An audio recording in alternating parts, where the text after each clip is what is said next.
صحیح البخاری، کتاب اذان کا بیان، باب سلام کے بعد امام اسی جگہ ٹھہر کر نفل وغیرہ پڑھ سکتا ہے۔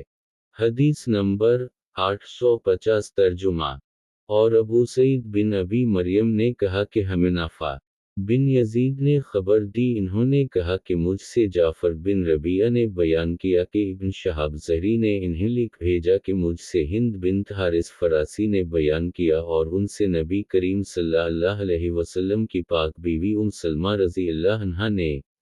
ہند ان کی صحبت میں رہتی تھیں، انہوں نے فرمایا کہ جب نبی کریم صلی اللہ علیہ وسلم سلام پھیراتے تو عورتیں لوٹ کر جانے لگتیں اور نبی کریم صلی اللہ علیہ وسلم کے اٹھنے سے پہلے اپنے گھروں میں داخل ہو چکی ہوتیں۔